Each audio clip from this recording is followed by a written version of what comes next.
बिस्मिल्लाहिर्रहमानिर्रहीम। अस्सलाम वालेकुम मोहतरम नाजरीन, welcome to Urdu expose YouTube channel. नाजरीन ग्रामी, कोरोना आज खुद नोटिस केस में सुप्रीम कोर्ट ने हफ्ता और इतवार को कारोबारी सरगर्मियां बंद रखने का फैसला कल अदम करार दे दिया। अदालत ने कहा कि कारोबारी सरगर्मियां हफ्ता इतवार को बंद करना आइन की खिलाफ वर्जी है। पंजाब और इस्लामाबाद शॉपिंग मॉल्स खोलने का इरादा रखते हैं। सिंध में शॉपिंग मॉल्स बंद रखने की कोई वजह नजर नहीं आती। सिंध शॉपिंग मॉल्स खोलने के लिए वफाकी हुकूमत से रुजू करे। इजाजत के बाद सूबे शॉपिंग मॉल्स खोलने में रुकावट पैदा ना करें। चीफ जस्टिस पाकिस्तान ने कहा, कोरोना का इलाज सिर्फ बंद कमरे में होगा। क्या कमरे में बंद होने पर 25 लाख खर्च होते हैं? पैसा वहाँ खर्च हो रहा है जहाँ लगा भी नजर नहीं आ रहा। तफसीलात को शुरू करने से पहले आप तमाम दोस्तों से गुजारिश है कि हमारे चैनल उर्दू एक्सपोज को जरूर सब्सक्राइब करें और साथ में लगे बेल आइकन को भी प्रेस करें ताकि आपको हमारी हर आने वाली न्यू वीडियो की अपडेट मिल सके। तफसीलात के मुताबिक सुप्रीम कोर्ट में कोरोना आज खुद नोटिस की केस की समाअत हुई। चीफ जस्टिस पाकिस्तान की सरबराही में 5 रुकनी बेंच ने समाअत की।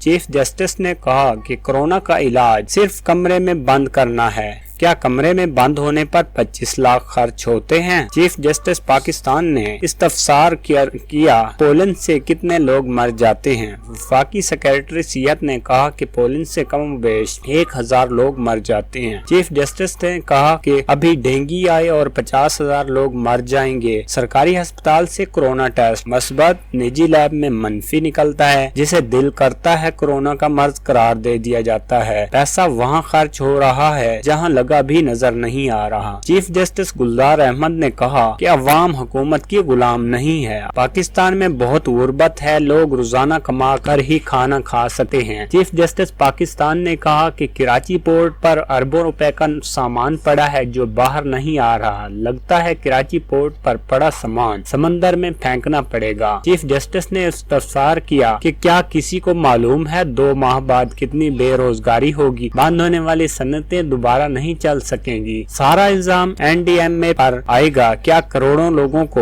रोकने के लिए गोलियां मारी जाएंगी? चीफ जस्टिस ने कहा कि सुना है होली फैमिली अस्पताल से लोगों को निजी अस्पताल में मुंतकिल किया जा रहा है। सेक्रेटरी सेहत ने कहा, अगर मरीज मुंतकिल हो रहे तो ये डॉक्टर्स का मिसकंडक्ट है। चीफ जस्टिस ने कहा कि महकमा सेहत में काली भेड़ें मौजूद हैं। महकमा सेहत तमाम काली भेड़ों को जानता है। सबसे 3rd क्लास अद्वियात सरकारी अस्पतालों में होती हैं। चीफ जस्टिस पाकिस्तान ने कहा कि ओडीपी में 100 मरीज खड़े होते और डॉक्टर चाय पी रहे होते हैं। क्या कैमरे लगाकर सरकारी अस्पतालों की निगरानी नहीं हो सकती? तमाम सरकारी अस्पतालों के हर कमरे में कैमरे लगाएं। सेक्रेटरी सेहत ने यकीन दहानी कराते हुए कहा कि जहां जहां मुमकिन होगा कैमरे नस्ब करेंगे। सुप्रीम कोर्ट ने हफ्ता और इतवार को कारोबारी सरगर्मियां बंद रखने का फैसला कल अदम करार दे दिया। अदालत ने कहा कि 2 दिन का कारोबार बंदिश का हुक्म आर्टिकल 4, 18 और 25 की खिलाफ वर्जी है। पंजाब में शॉपिंग मॉल फौरी तौर पर आज ही से खुलेंगे। सिंध शॉपिंग मॉल खोलने के लिए वजारत सेहत से मंजूरी लेगा। तवक्को है वजारत सेहत रुकावट पैदा नहीं करेगी और कारोबार खोल देगी। अदालत ने हुक्म दिया कि तमाम मार्केट्स में एसओपीज पर अमल दरामद यकीनी बनाया जाए। एसओपीज पर अमल दरामद के हवाले से मुतअल्लिका हुकूमतें जिम्मेदार होंगी। सुप्रीम कोर्ट ने हिदायत की कि तमाम वसाइल सिर्फ कोरोना पर खर्च न किए जाएं। वफाकी सूबाई हुकूमतें वसाइल खर्च करने से मुताल्लिक अपना मौक़िफ़ दें। अदालत ने कहा कि पाकिस्तान में कोरोना इतना संगीन नहीं जितनी रकम खर्च की रजी जा रही है। कोरोना से जायद सालाना अमवात दीगर अमराज से ज्यादा होती हैं। एनडीएमए के अरबों रुपए कोरोना से मुताल्लिक खरीदारी पर खर्च हो रहे हैं। अदालत का एनडीएमए हुकाम को नई हिदायत लेने और आगाह करने का हुक्म दे दिया। अदालत ने कोरोना आज खुद नोटिस की समाअत कल तक मुलतवी कर दी। दोस्तों, आपको हमारी ये इन्फॉर्मेशन कैसी लगी? अगर अच्छी लगी तो इसे लाइक और शेयर लाजमी करें। अल्लाह हाफिज।